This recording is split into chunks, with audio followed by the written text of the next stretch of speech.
Welcome back. So today we're going to do something different. A lot of people ask me what I do for a living. A lot of people know that I'm in the studios. Another thing I do on the side to generate money is bid inspections. I'll get a call, I'll come down, I'll check out the equipment. So right now I'm in the process of doing a bid inspection on this. So let's go through it. So what I'm doing right now is I'm letting the truck warm up so that I can check air pressure. So what we want the bags to be full. We want it to be aired up all the way. We want to look at our tire tread depth. Make sure that that is good. We also want to check the sidewalls. We're also going to check the load range, and we're going to check the date. Now the date is probably going to be on the inside of the tire.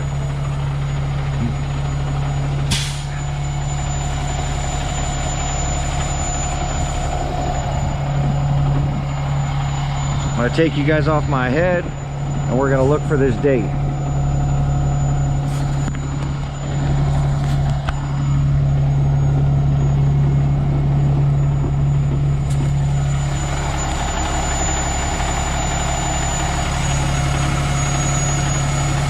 So the date is going to be next to the DOT number. It's going to be an oblong circle. It's a 4-digit code, 2218.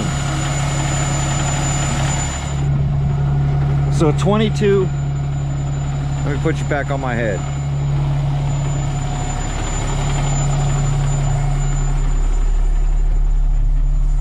Let me close this door. So 2218, let me get this radio off. 2218. It's the 22 week of 2018. Tire's allowed to be 10 years old. So tire's going to be good. We're looking at our air pressure. What we're going to do now is we're going to bleed off the air pressure, make sure the warning light comes on. So I'm going to go ahead and kill it. A couple things we're going to do. I'm going to take the parking brake off.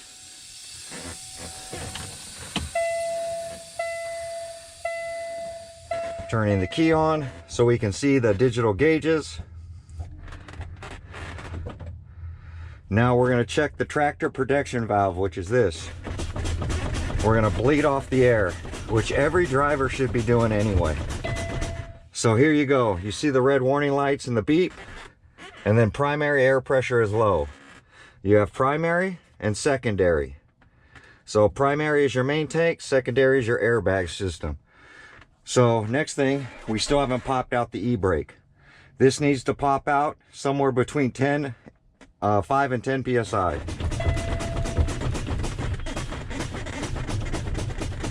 So we're going to bleed that off. Then when our pressure gets low, we want to make sure, see? So there we go. Somewhere around 10 psi, tractor protection valve popped off. You want to make sure they're labeled clearly. Then we're going to go ahead and fire this thing back up. Now what I'm doing is I'm checking for any warning systems that are on. You want to inspect the glass, make sure there's no rocks. You want to operate the windshield wipers, make sure that there's rubber on them. You want to make sure that the mirrors are visible, clean of cracks. As you see, it's beeping for air pressure. Now we want to make sure that this thing will fill up with air in a proper amount of time.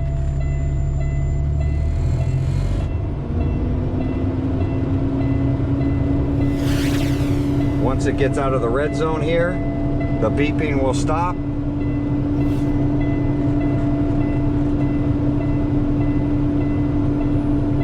going to go ahead and kick the air conditioning on because I am hot. Air conditioning and heater must work in the truck. The reason being is if they have to defrost the window, you've got to have air conditioning working and heat working. If equipped, it must work. So as you see, our secondary air pressure, once this hit 100, our secondary is starting to fill up the bags.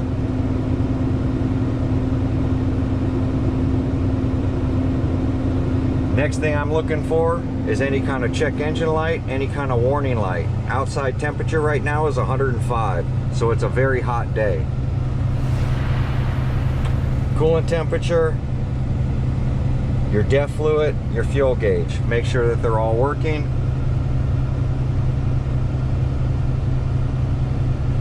So now we're going to check the regulator at about 125 to 130. The air should bleed off, which it just did, and it should stop the building air pressure. If it continues to build air pressure, the regulator's bad. Or if it doesn't build enough air pressure.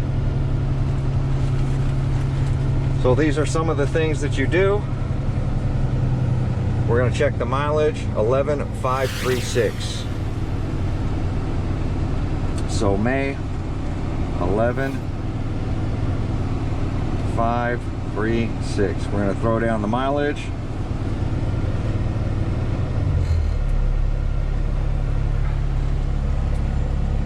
So this is all done. Everything I need to do in here is done. So we're going to check our brake adjustment, which is something all drivers should be checking. So this is disc brake. You're looking for any play in the steering wheel, which is on this shaft right here. So what I do is I check it here, make sure that we don't have any rock down in here, make sure there's no excessive play in any of the joints. This tractor's pretty new, as you can tell. It's a 2018. No oil, visible oil leaks. That's what you're looking for.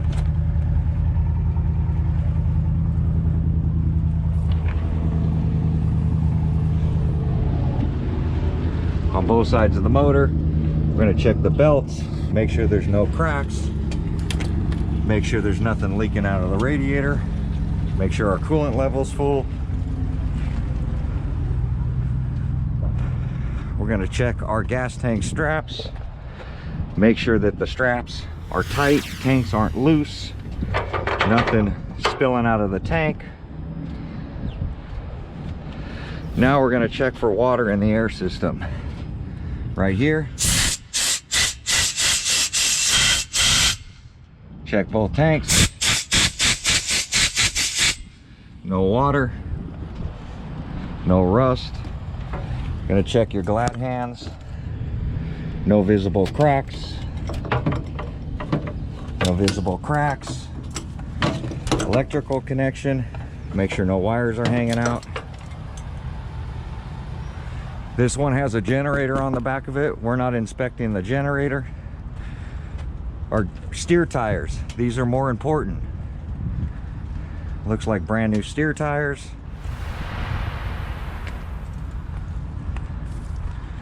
Next thing we're gonna do is I'm gonna set the hood down. We're gonna check all our lights. So we're gonna go ahead, turn this on, turn off the air. I'm gonna set our hazards. Gonna turn our lights on. Those are cabin lights.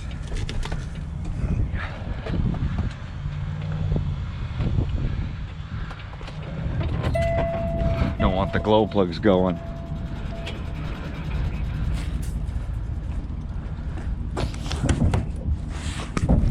Oh, this one has a lock.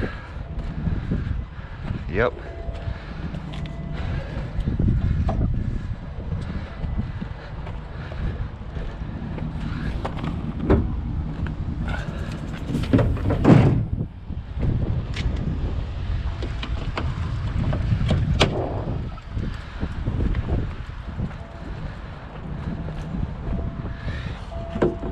Basically, all states want to make sure that somebody else has looked at the vehicle. Hazards are working, all the cab lights are working. Side markers are working. Mud flaps secure and on. no more than 12 inches from the ground. No cracks in the airbags. You can see the grease leaking off from the hitch onto the airbag. That'll need to be cleaned off or it'll start eating the airbag. Too much grease on that.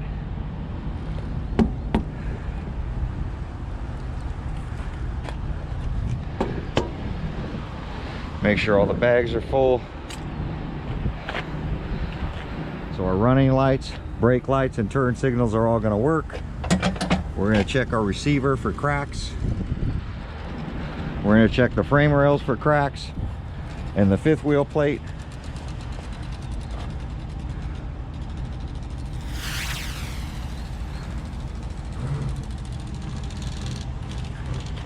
Now on this frame rail, every big hole is supposed to be filled with a bolt. If a hole goes through, it needs to have a bolt in it. That's the way you check the frames. So from your axle forward, can't have any holes in the frame. If they've extended the frame where they've chopped it and channeled it, then you need to make sure that those channels are installed properly. There's another air tank on the other side we need to hit.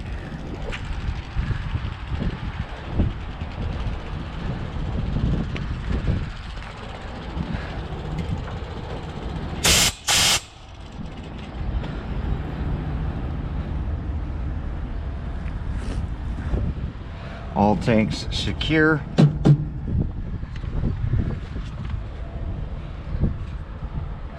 This is a real clean one. Normally they're not this clean. And that's basically it. So I'm going to finish measuring the brakes. We're going to check our fire extinguisher, make sure it's full. It was serviced in 2022, so it was just serviced. We're also going to look for road flares.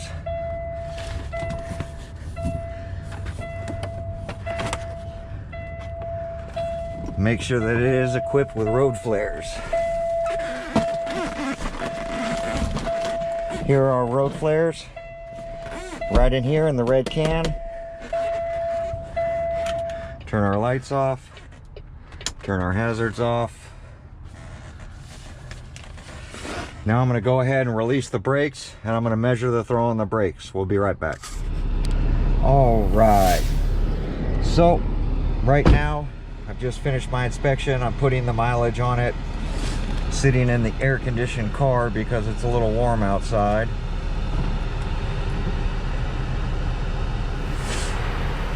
As you see, you get pretty dirty looking at it. But basically what I wanted to show is any of these checks right here, anyone that's got a star next to it, if any of these items with these stars are bad, any of these stars 1 through 40, any of these stars will red tag this piece of equipment, which means this equipment cannot move until it's fixed, until this problem is fixed. So that's basically what a bid inspection is. You're really not working on the vehicle, you're just inspecting it. Now most of these things, these drivers do daily. Now if you're an owner operator, you can perform this 90-day bid inspection on your own and sign it and date it. The problem with owner-operator is if the owner-operator has a driver and puts a driver into the vehicle, then this bid inspection is no longer valid. In order for this bid inspection to be valid, it would have to be a third party looking at it. Somebody that's not an owner of the company or not an owner of the truck. But if the owner is going to drive the vehicle, he can inspect his own piece of equipment, fill out a 90-day, and go that route. If any of these things fail, then I'm not going to come back and inspect it after it's done. All the person has to do is get a mechanic out here, get it repaired, have the mechanic sign off on it, which means he's going to sign off on this, basically checking it good, signing it, and then putting that he's done the repairs. And then keep a copy of the invoice along with the original copy of this in case you're pulled into a scale house and they want to see this paperwork. So that's basically what a bid inspection does on a tractor like this. Takes about an hour each piece.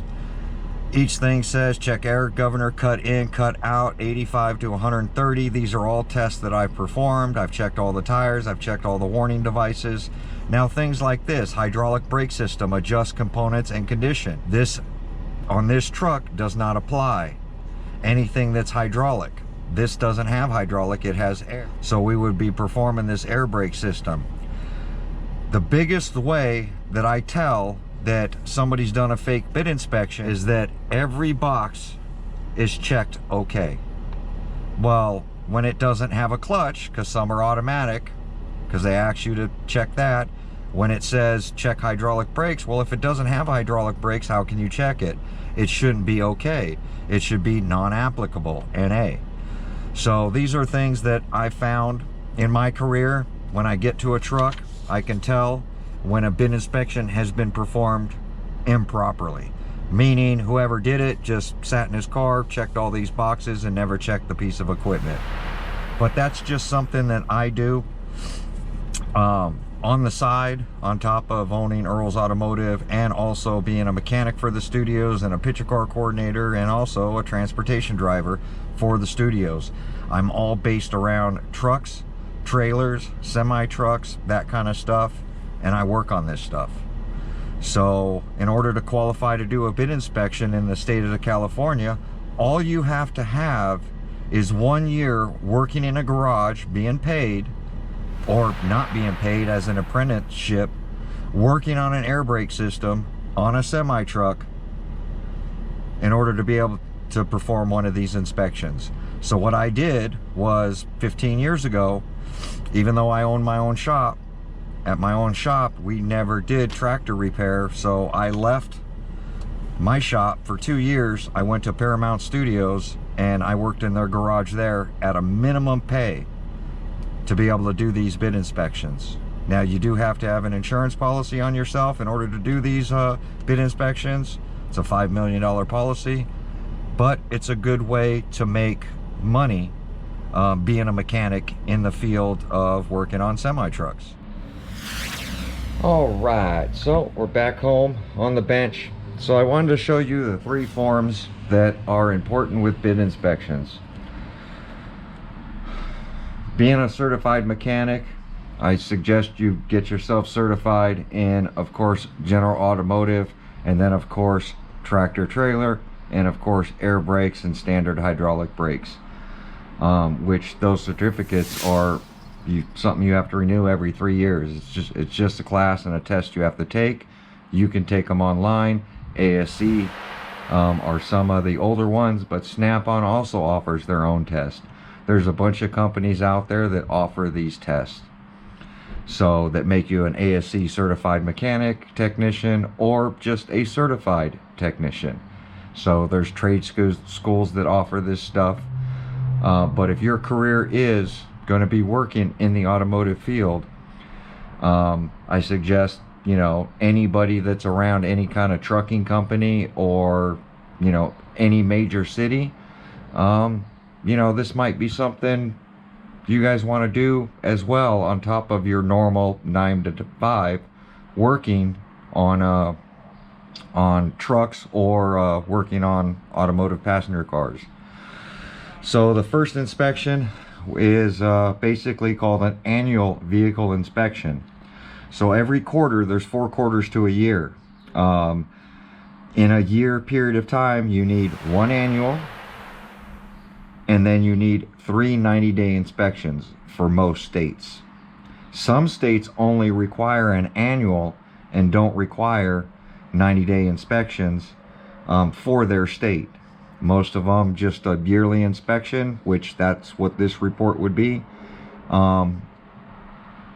is all you need. And that's pretty much every state out there. State of California requires basically 1 annual, which is something they recently just started, because prior to the last few years, we didn't need an annual inspection. We only needed 90-day inspections, 4 of them.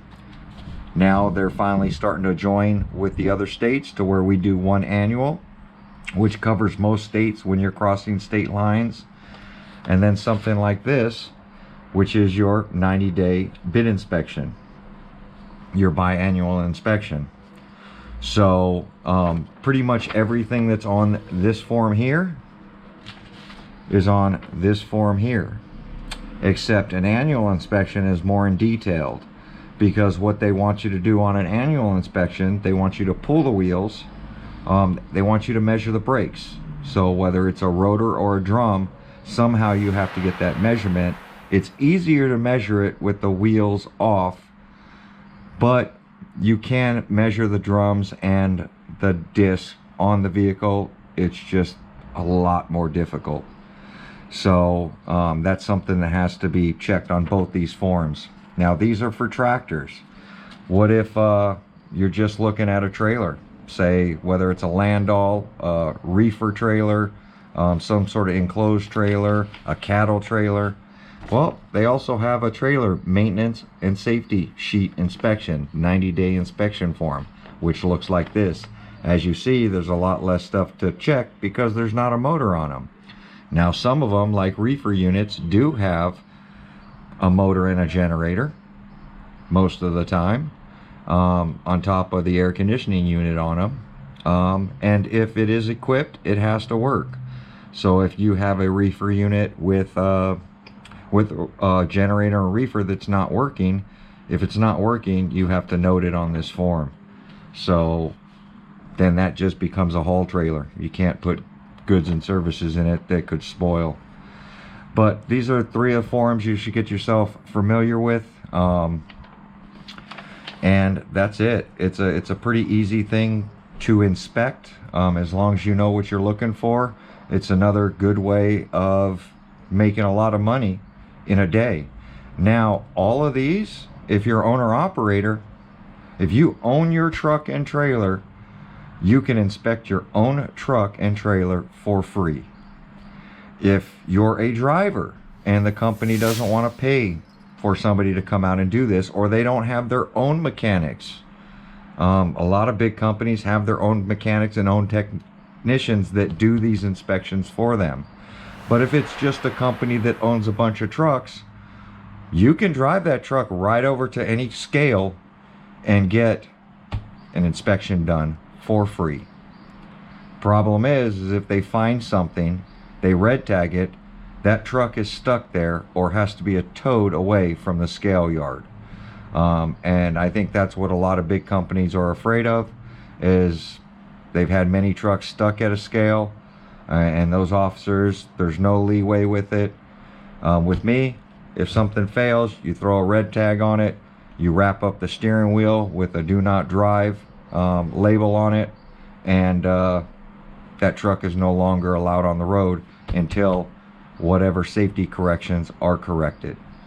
All right, so hopefully this helps some of you guys. I know it's not normal for my channel to do something like this, but I just wanted to show you a different part of what I do on the daily to help me do the RC stuff that I enjoy. For me, because this isn't part of my normal paycheck, I don't count on these bid inspections, even though I do get calls monthly on this stuff. It's just another source of income that I can put into my RC hobby. So the more things you're skilled with, the more things you can do. And to me, 7 days a week, that's a lot of days in a week to get work done, to better your life, to better the things that you're doing. There you go. Like, comment, subscribe. We'll catch you guys on my next video. Thanks for watching.